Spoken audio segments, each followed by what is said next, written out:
Is the United States of America turning into a government of one? President Obama might be busy bypassing Congress with his pen and phone and bragging about it. But can Americans do anything about it? And can Republicans do anything to take that pen and phone away and stop this dangerous power grab? South Carolina Congressman?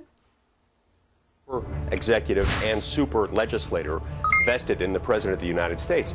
I mean, there's nothing stopping him from doing virtually anything he wants to do. The reality is the president has used his executive powers less often than almost every president before him. The whole reason why we have a Constitution is to help prevent, to protect us against the excessive concentration of power. The Constitution of the United States. The one person who takes a specific oath to defend the Constitution, to enforce the laws, is the one bastardizing it. Where I can act on my own without Congress, I'm going to do so. It's very difficult, for example, for someone to challenge in court the president's suspension of the employer mandate. If this were against the Constitution, someone would have sued by now. I can't sue him over everything unconstitutional he's doing, but we hope somebody else will. We have a government of one. The president knows this is wrong, and it's not defensible. South Carolina Congressman Trey Gowdy joins us.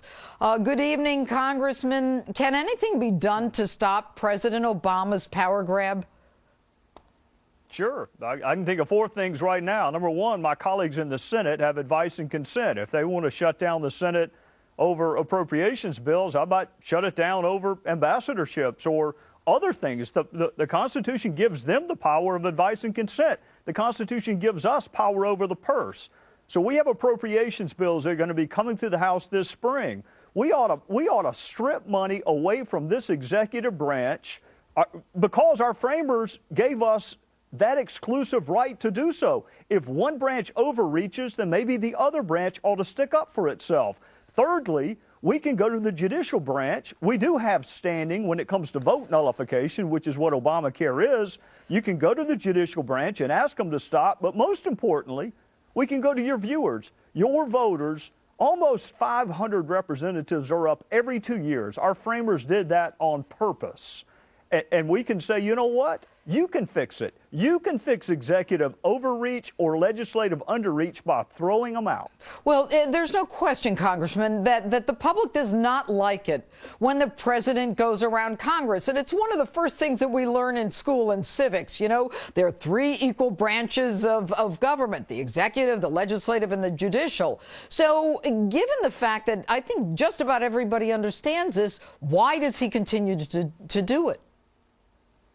Because so far he's gotten away with it. You know, last October, for whatever reason, we weren't persuasive enough. But, you know, people don't like the Affordable Care Act, but they didn't like our tactic of shutting down government. Okay, that's fine. We got that.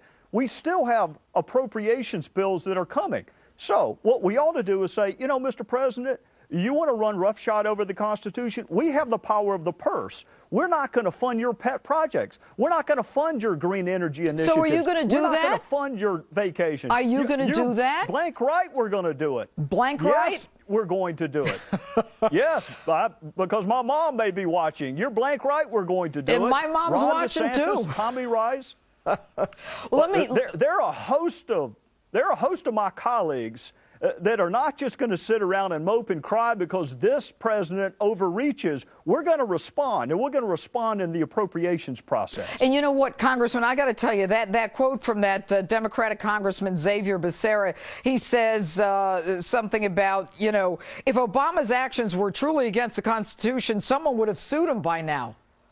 Well, how does that hit you? Well, he's been sued, and he's going to lose on the HHS mandate, and he's going to lose on recess appointments, so he doesn't have a good track record in court.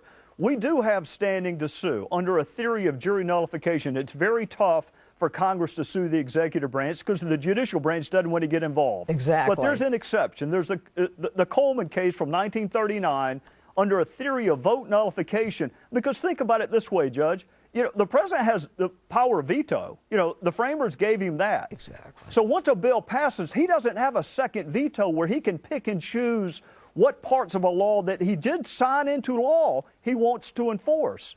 So we do have standing but I don't want to run to another branch of government. I want to assert what the framers gave us, which is the power of the purse. And if he doesn't get his act together, and frankly, even if he does, we need to stop some of his pet projects. Well, you know what? There's no question that the power of the purse on so many levels is one of the most powerful weapons that you guys have. But you know what's fascinating to me, Congressman, is the fact that, you know, here you've got this Obamacare law, right? I mean, how it was the first thing that he did when he got in. There's not one Republican who was on that, who voted for it.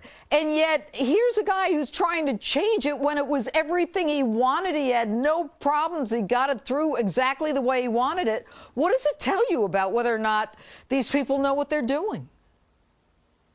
That it's an abomination, and nobody wants to run for re-election based on worse coverage, higher premiums, violating the First Amendment, losing your work hours. Listen, if I were them, I'd try to delay it too. I'd try to delay it as long as I could. But you know what, unfortunately, Congressman? it's the law. You try to delay it, but you know what? And I agree with you. You are absolutely right. But delay it for everybody. Stop with the picking and choosing and the waivers. But we'll see. Congressman Gowdy. No, go ahead. No, I hope you're right. I hope in November my fellow citizens send that message. We want it delayed for everybody for a long time. All right, Congressman Gowdy, we'll see you later in the show. Thank you.